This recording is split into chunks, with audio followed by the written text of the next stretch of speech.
Halo, selamat pagi, selamat berjumpa lagi dengan saya dari Widya Calit Channel. Teman-teman sekalian, kali ini saya akan mengajak teman-teman untuk mengikuti obrolan saya dengan salah seorang pengajar dari Universitas Gadjah Mada, dan juga beliau adalah pakar ya di bidang ilmu perpustakaan, banyak berbicara di berbagai konferensi, seminar baik di dalam maupun di luar negeri. Beliau akan bercerita ya, mulai dari pengalaman beliau mengambil beasiswa di Amerika dan di Inggris, kemudian juga pandangan-pandangan beliau tentunya ke depannya tentang masa depan Indonesia. Jangan lupa like and subscribe dan ikuti terus pembicaraan kami.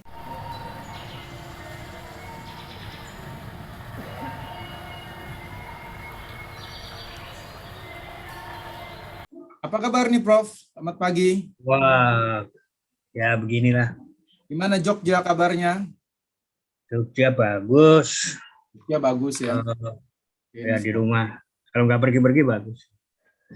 Oke Prof, selamat pagi ya. Terima kasih sudah bergabung. Prof Ida Prianto, PA, MA, Dr. Andes, PhD. Gelarnya banyak sekali ya Prof. Mungkin bisa diceritakan itu asal-usul mula di 4 gelarnya itu. Jadi dulu itu kita punya BA, BSc gitu, sama dengan terus Dr. Andes sama insinyur. Itu kan keturunan dari Belanda dulu. Oke. Nah, tapi karena dianggap lebih kurang berkualitas, makanya BA itu dihapus, dianggap itu nggak ada. Terus, tapi aku sempat dapat ijazahnya. BA akhirnya sekarang udah Orang dihapus terakhir ya. aku. Iya. Dr. Andes UGM ya? Dokter UGM ya. FISIP ya waktu itu ya? Aku di sastra Oh Inggris. sastra. Oh sastra Inggris. Oh, oke. Makanya melanjutkan Iya, kemudian cuman S2 di Inggris karena ya? betul. Hmm. Tapi tertarikku di sastra Rusia waktu itu. Jadi Oh, kajianku tentang sastra Rusia yang ditulis dalam bahasa Inggris. oke. Waktu Itu itu apa? ada Leo Tolstoy. Oh, Leo Tolstoy ya. Bacaan berat itu ya. Filsuf itu. Ya, bro. Itu. Jadi kuliah di Loughborough.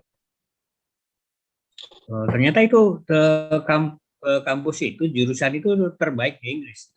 Oh, Jurusanku Information Science itu. Information Science itu tadi. Oh, jadi langsung ke Kayaknya Inggris milih Information Science ya. ya namanya sekarang Information Science, dulu Information Studies. Information Studies. Oh. Gitu. Sorry di kampus apa, Prof? Di universitas apa? Namanya Loughborough University. Loughborough. Tulisannya susah, orang Indonesia nggak agak kesulitan baca. Oke, nanti tak cek di Google ya. England, jadi Ya, ya. belum jauh dari London. Belum jauh dari London, ya, ya. Tapi waktu tahun 96 itu waktu kuliah di Wales, itu malah banyak stay di London. Oh, 96 lanjut Kalau lagi. yang pertama itu 91. Ada Departemen Library and Information Studies namanya waktu itu. Jadi waktu yang pertama itu kan pakai ini beasiswa Inggris. Oke. Ya. Terus yang kedua itu dibayari sama UGM. Oke. Nah, terus magangnya itu di London School of Hygiene and Tropical Medicine. 91 itu Information Studies. Information Studies. Jadi fokusnya di sastra anak-anak. Oh, di sastra juga. Jadi macam-macam yang dipelajari itu. Nah, yang medical itu yang di mana? Yang medical library itu? Itu di London School namanya. Oh, jadi sekalian, Universitas London. Oh, jadi berapa kali itu? Medical library itu duluan atau digital library dulu? Terakhir di Inggris itu aku di medical library. Oh, jadi dari Universitas London. 3 kali di Inggris ya? Yang 2 dan 3 itu jadi 1. Nggak pulang. Oh, nggak pulang. Jadi langsung. Iya. Oke. Beasiswa itu berkali-kali ya, Inggris, Wales, kemudian Inggris lagi, kemudian terus di Amerika. Amerika ya, University of North Texas ya. Iya betul. Nah, itu kemarin kawan Itu kita, udah sekian lah. Hah? kemarin kawan kita Pak Irhamni Ali itu bilang katanya itu dia Oh sekarang iya. sedang di kampusnya Pak Ida katanya, Prof. Ida. Iya. Iya, aku bilang ini diterusin aja ke kampusku, aku bilang. Oh, jadi Pak Irhamni Ali dapat referensi juga dari Prof. Ida ya? Ya kebetulan aku mentornya dia. Oh, mentor Jadi selama mentor selama dalam apa perkuliahan untuk S3 ini? persiapan kuliah ya, Oh, persiapan kuliah. persiapan kuliahnya. Oh. Ya. Jadi Prof memang sudah ditugaskan dari kampus di sana untuk mementori Pak Irhamni Ali ya? Bang Dari Irhamni Ali. yang nugasin dari Fulbright. Oh, dari Fulbright-nya. Oke. Wah, berarti orang penting ini. Jadi enggak juga, cuman Langsung dapat bantu-bantu tugas, aja. langsung dapat tugas dari Fulbright loh, teman-teman ini. Jadi teman-teman Iya, teman-teman pemirsa ini ya harus diingat kalau nanti melamar Fulbright scholarship ya, beasiswa Fulbright, apalagi yang jurusannya terkait dengan ilmu informasi dan ilmu perpustakaan. Nah, siap-siap nih, mungkin pembimbingnya nanti di Indonesia, mentornya ini Pak Ida nih. Ini Prof. iya. Ida dari UGM. Terus Prof, lanjut Prof. Jadi Oke, iya. di University of North Texas tahun berapa Prof? Tahun 2012 itu bulan Agustus, September ya, September. Wah, ini udah ulang tahun ke-9 nih berarti nih.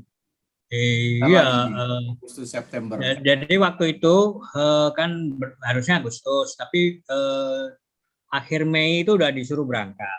Akhir Mei udah disuruh berangkat. Oh, Dikasih awal ya. tawaran. Untuk mempercepat kali Prof ya studinya atau gimana Prof? Ada tawaran ini mau nggak di namanya St. Michael College. Di situ ada program namanya Creative Writing. Oke. Nah, aku latihan nulis di situ. Jadi kalau nulis akademik kayak apa, nulis untuk jurnal, kalau nulis untuk akademik seperti apa, jurnal untuk seperti apa, di surat kabar kayak apa gitu. Berapa Dulu bulan belajar tuh, di Prof? situ. Hah? Berapa bulan di sign apa tadi? St. Michael College itu sekitar 2 bulan ya, 2 bulanan. Oh, 2 bulan. 2 bulan tuh digembleng ya cara penulisan ya. Betul. Ya. Nulis ya. Nulis saja kegiatannya. Makanya nih Kegiatan nulis. Prof Ida nih tulisannya banyak banget nih, nanti saya singgung deh sedikit nih. Salah satunya tulisannya di Kompas berjudul Menghadapi Era Normal Baru, itu ditulis pada tahun 2018. Itu sebelum terjadinya pandemik ya, Prof ya? Oh ya, itu belum. Itu tapi kalau yang aku masih di Amerika, aku nulis juga di Kompas waktu itu. Waktu itu mau pemilu kan. Nah, aku kasih tuh judul Membidik Generasi Internet waktu itu. Yang kayaknya pemilu yang mana pemilu nih, Prof? Pemilu Presiden 2014 dinulis di Kompas waktu itu. Membidik generasi internet yang kayaknya jadi tren sesudahnya. Oke, ya.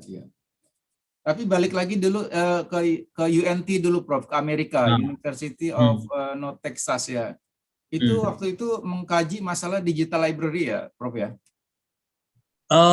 Jadi aku itu dari Vermont, dari St. Michael College, aku langsung ke Texas kan waktu itu. Nah itu udah siap proposal, proposal untuk disertasi. Nah itu disertasiku itu sebetulnya dari kejadian di Indonesia. Apa tuh, ada tesis dari satu perguruan tinggi di Jawa, kemudian dijiplak gitu ya, boleh dikatakan dijiplak di satu perguruan tinggi lain di pulau lain atau di kota lain gitu, dan itu 99%. Wow, 99% menjiplak, plagiarisme. Iya. Jangan nama penulisnya, nama mahasiswanya diganti, nama lembaganya diganti, datanya sama dari awal sampai belakang. Disertasi yang aslinya itu, yang aslinya S2 itu di satu perguruan tinggi, Terus terus aku kirim informasi ke rektornya. Hmm. Terus akhirnya gelarnya dicabut itu. Wow. Jadi Ada lulusan. keberanian dari Hmm. Nah, itu kasus itu Prof angkat menjadi disertasi Prof. ya aku angkat jadi proposal waktu tes di apa di Fulbright itu. Nah, Oh. itu ternyata menarik. Nah, kemudian aku bilang ini kasus ini kayaknya banyak, aku bilang di Indonesia, dan ini perlu aku pelajari gitu. Nah, terus itu jadi disertasi makanya. Jadi fokus dari awal itu sudah ke situ waktu kuliah. Jadi udah punya rancangan itu, terus mempelajari sendiri. Nah, kemudian jadilah itu disertasi. Wah, luar biasa. Disertasinya apa itu? Tapi memang nggak pernah pergi-pergi aku. Kampusnya kan di desa. Di Texas ya. Iya di Texas, di Dan Cowboy. apa Denton ya, Denton kalau nggak salah namanya. Denton ya itu kota bagian dari Dallas, masih Dallas. masih ya, Kabupaten Dallas gitu. Tapi suasana pedesaan kan nggak asing lagi buat Prof kan? Aku orang desa. Oh enggak, maksudnya tuh suka suasana pedesaan kan memang kan, Prof. Oh ya, jadi tapi juga ini terlalu desa gitu bagiku. Karena Gitu. penduduknya sedikit ya. Oh, kota kecil Eh, banget. nggak- eh, kalau kalau apa Texas itu luas ya, tapi penduduknya kan sedikit. Iya, iya. Jadi kalau itu sepi gitu. Kalau Cuman malam am- malam malam sepi ya? aman, tapi aman itu di Aman sana. tapi oh. Aman banget. Setahun itu kadang satu dua kriminal aja sih. Kriminalnya nggak Iya, iya. gede-gede amat.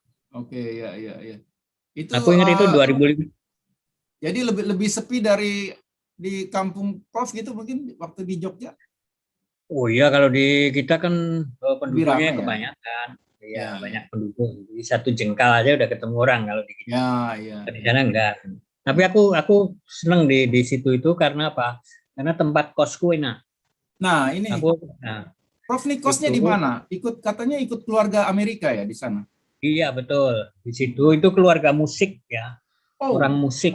Nah, dia kadang main musik gitu di sana di rumah, kadang-kadang dan dia sering show kan Hmm. ke negara lain juga.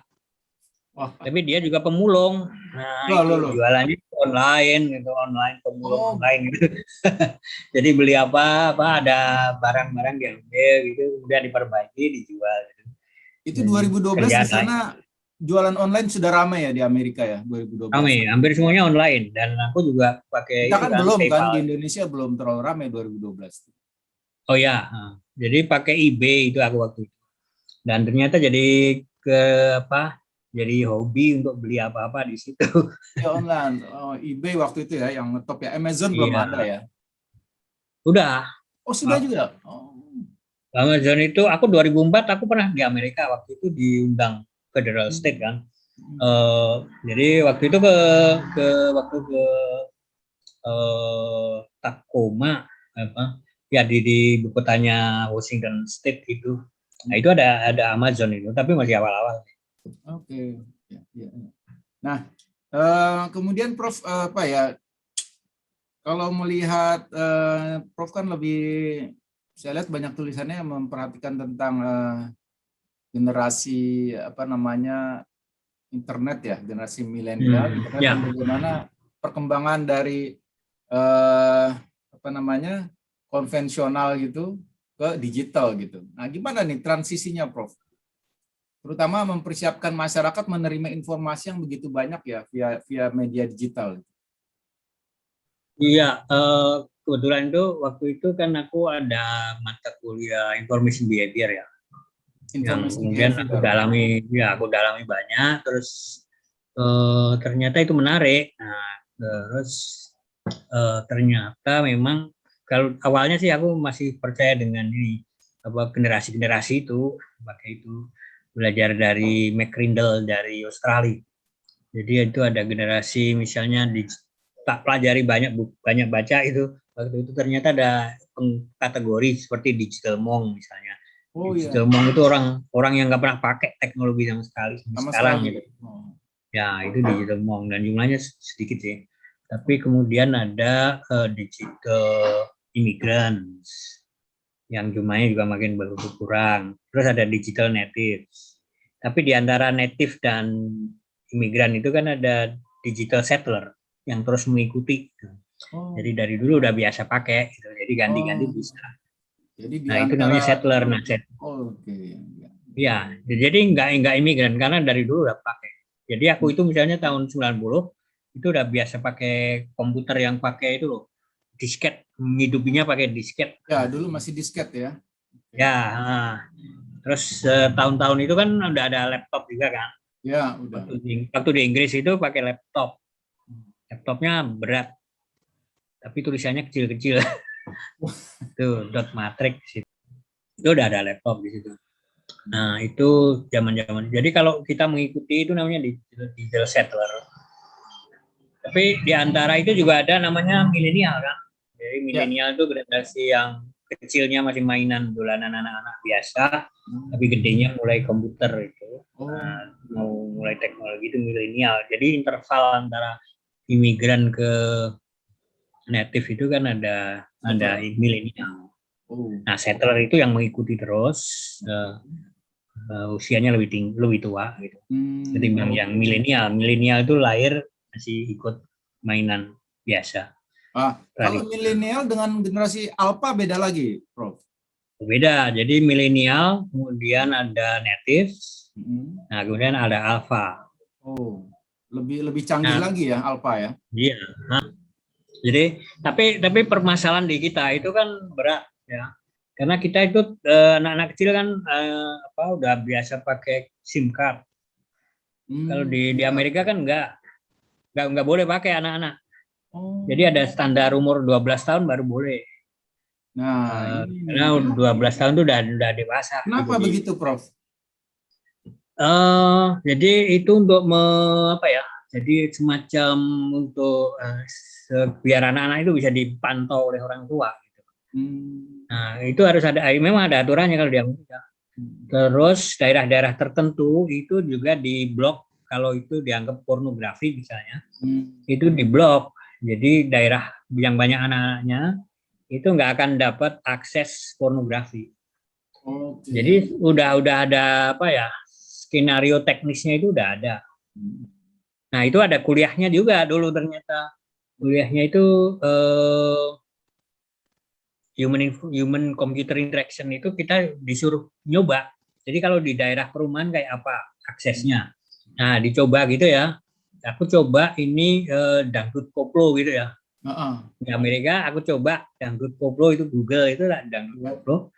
Langsung Anda ini kontennya mengandung unsur seksual.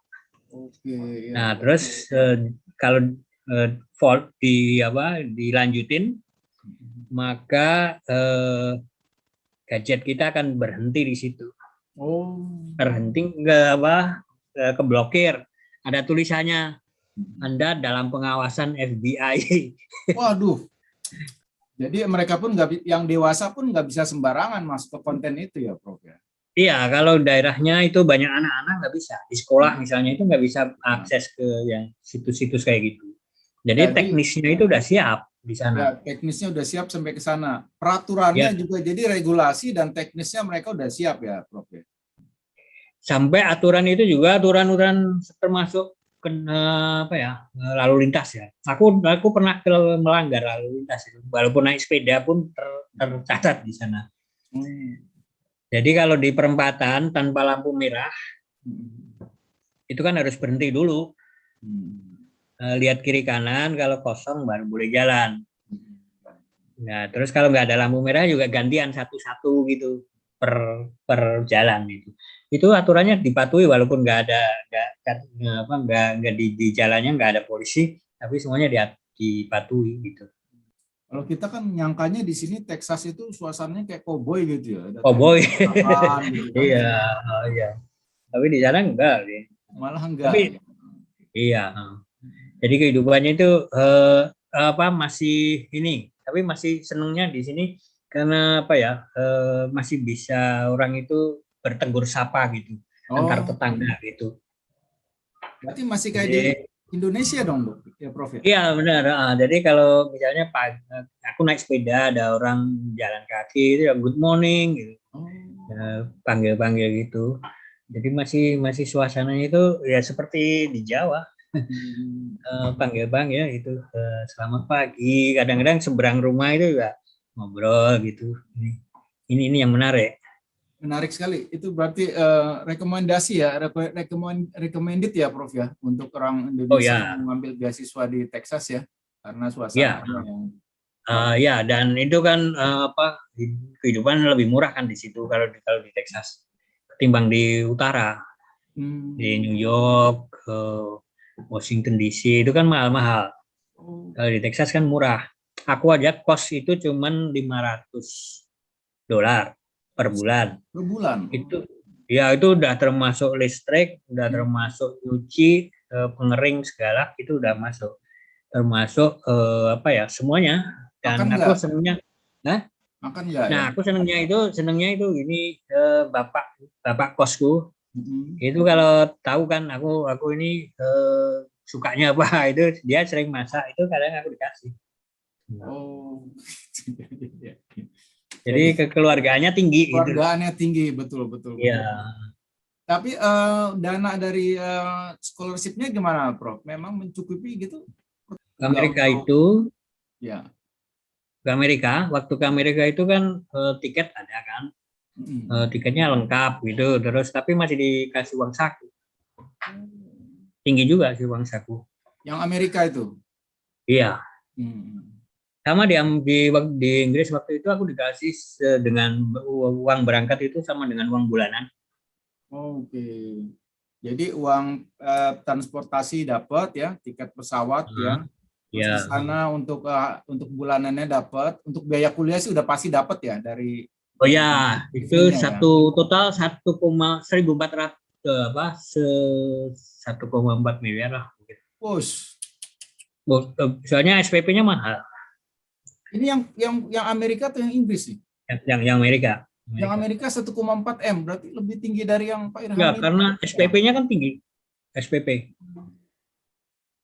Yang Pak Irham Hmm. ini kemarin hanya sekitar, pokoknya dia hanya sekitar 600-700 juta lah. Oh, dia kayaknya katanya kurang ya. Ya, dia bilang Oh. sekitar 700 juta lah itu. Hmm. Ini Prof 2 kali lipat nih, 1,5 nih. Aku bisa tuh waktu itu dapat itu. Gak Wah, tahu ini juga sih. gimana nih Pak mentornya nih? Harus Aku nggak, kalau urusan keuangan aku nggak tahu. harus Tapi dia ditambahin ini. terlambat, itu dia terlambat kayaknya. Oh Karena gitu. keterlambatan itu ya. Aduh, Prof, gimana Itu kan nih? semuanya dari berangkat itu waktu di kuliah di Saint Michael College itu ke creative writing itu juga ada biaya sendiri yang di luar apa ditambahkan juga di situ. Oh. Eh, jadi kemana-mana itu nyaman. Terus aku dapat award waktu itu, ngajuin award eh, ke Washington itu untuk kajian digital curation ya. Oh. Nah, itu kalau di sana itu nggak mau terima rinciannya dipakai untuk apa aja gitu. Pokoknya $3.000 misalnya gitu ya. Jadi kasihkan aja $3.000 nggak boleh dikembalikan. Oh gitu. Ya, pokoknya uangnya itu mau sisa berapapun ya nggak masalah. Itu award yang dari penulisan tadi ya, kursus penulisan tadi ya. Bukan, ini lain lagi. Aku Lain dapat lagi. dari lain lagi dari Oh, Fulbright, gitu. Fulbright dari. Asia Tenggara. Hmm. Jadi Fulbright Asia Tenggara itu ada program untuk mereka, jadi siapa yang mau ngajuin gitu. Dan waktu itu aku ngajuin ini digital kurasi digital di daerah Washington gitu. Kebetulan aku mau bicara di Ohio waktu itu, jadi sekalian berangkatnya gitu. Wah, ini Prof Nah, ini waktu saya lihat kan, ya, ini Prof saya lihat nih tadi terkait dengan apa bicara di berbagai seminar ya. Saya lihat salah satu kesibukan Prof yang paling banyak ya, nggak hanya di Indonesia, di luar negeri juga saya lihat banyak sekali ini data Prof ini untuk jadi speaker ya, pembicara atau narsum di berbagai konferensi.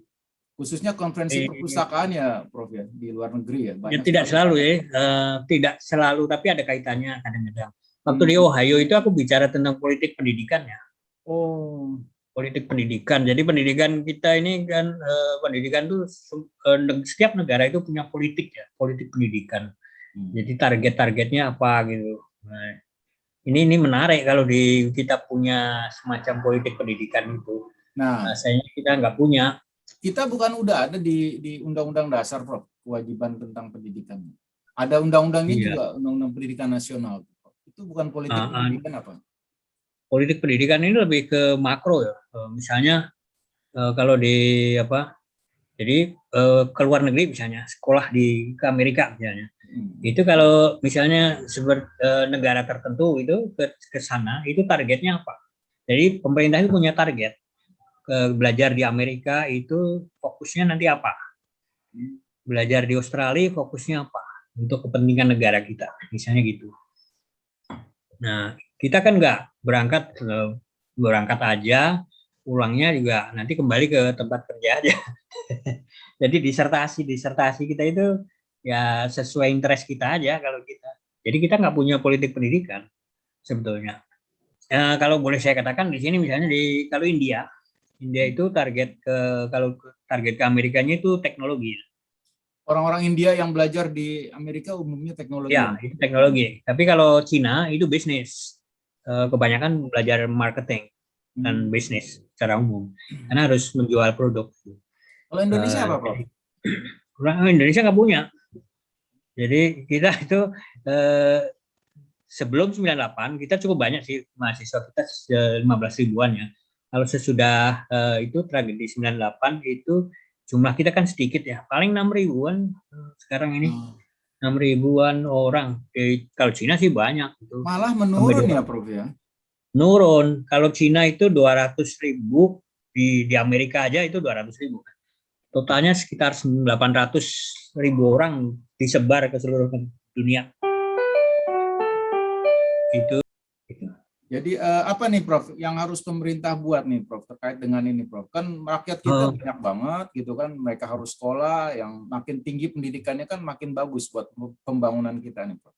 Ya, kita harus punya long range plan, rencana jangka panjangnya seperti apa, kemudian rencana jangka pendeknya apa. Nah, itu terkait juga dengan misi penelitiannya seperti apa. Jadi national research project-nya apa. Kalau di Amerika ada. Di Amerika itu punya national research tahunannya apa. 5 tahun ini kita target penelitiannya apa. Gitu. Nah, ini pemikiran-pemikiran itu harus juga punya rencana-rencana masa depan. Iya, yang penting adalah bagaimana generasi berikutnya itu bisa melanjutkan, karena kita kan nggak akan selamanya berada di sini. Jadi harus ada keberlanjutannya, sustainabilitas itu harus ada. Dan ini kelihatannya saya lihat dibangun terus nih, Prof nih. Karena saya suka lihat tuh kalau di Facebooknya itu, Prof tuh suka ngumpul sama mahasiswa-mahasiswa sampai di rumah ya belajarnya. Iya, saya lebih senang membagikan itu, berbagi, mengencourage, ya, mendorong kawan-kawan ini untuk bisa melebihi dari yang sudah saya lakukan. Itu akan penting bagi bangsa ke depannya. Daripada sekedar menulis saja, menulis itu hanya berakhir di situ, karena yang tulis itu kan 5 tahun yang lalu. Tapi kalau kita dorong ke maju, kamu presentasi ini, dia akan lebih melihat apa yang ada, kemudian akan membuka pikiran, lebih meneliti, lebih ke keingintahuannya jadi lebih tinggi, kemudian keinginan ini akan terbangun terus menerus. Dan banyak, Prof, yang bagus ya, yang berbakat gitu, yang brilian tuh banyak mahasiswa, Prof. Iya, contohnya kemarin ini Mas Wahid ya, Mas almarhum. Almarhum ya. Nah, kemarin kita coba di Cina itu diajuin tentang macam-macam ya, tentang geopark dan sebagainya gitu. Jadi kajian kepustakaan kan nggak fokus terlalu kecil di kita nih. Kita itu masih fokusnya di perpustakaan. Bidang-bidang lain yang dikaji itu cukup banyak.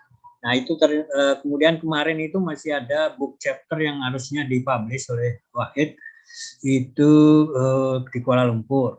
Terus minggu depan itu kan harusnya ada presentasinya dia di Sarawak yang saya ajak. Nah tapi sayang sudah dipanggil. Ya, Tapi para ini pemirsa, kawan-kawan lain masih, ya kawan-kawan ya, lain masih saya minta. ya, bagi pemirsa yang belum tahu ya, Mas Wahid itu adalah salah satu staf dari PDI LIPI ya, Jakarta, yang sedang mengambil kuliah S2 di UGM, dan pembimbingnya ini, pembimbing tesisnya salah satunya adalah Prof. Ida. Beliau sebelum meninggal dunia bulan lalu ya, bulan Juli, beliau sudah menyelesaikan ujian S2-nya ya, Prof ya, dan sudah resmi Ya, menyandang gelar master ya sebenarnya, Prof ya. iya, iya, Tapi beliau sudah lebih dulu dipanggil oleh Allah Subhanahu wa iya. taala. Untuk teman-teman yang lain, Profesor nggak takut kesaingin nanti pada pinter-pinter nih, Prof? Saya kan lebih senang kalau semakin banyak yang bisa melebihi itu. Maaf ini, by the way kan Prof juga sekarang lagi bujangan ya, Prof ya?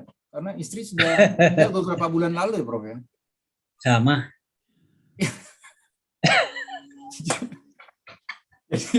Jadi kayak lagu Kus Plus nih, Prof ya, bujangan ya. Iya, nyaman kan? Ya kita masih suka lagu-lagu itu. Lagu-lagu Kus Plus. Tapi calon udah Ya, ada, kan? Prof? Calon udah ada ya? Untuk Ngalir aja, menggantikan istri? ngalir aja. Ngalir, oh, oke. Nah, Kayaknya kemarin kan ada yang cantik-cantik yang dekat Prof tuh. ya, kawannya banyak sih, jadi senangnya di situ. Ya senangnya di situ. Jadi Oh, banyak gitu. kawan di dalam dan di luar itu. Jadi nyamannya di situ. Jadi nggak selalu sendirian. Jadi banyak yang bisa membantu mengawani gitu. Oke, jadi nggak apa namanya, tetap ya kemana-mana tiada yang larang, tapi happy lah gitu ya. Tetap Iya. happy ya.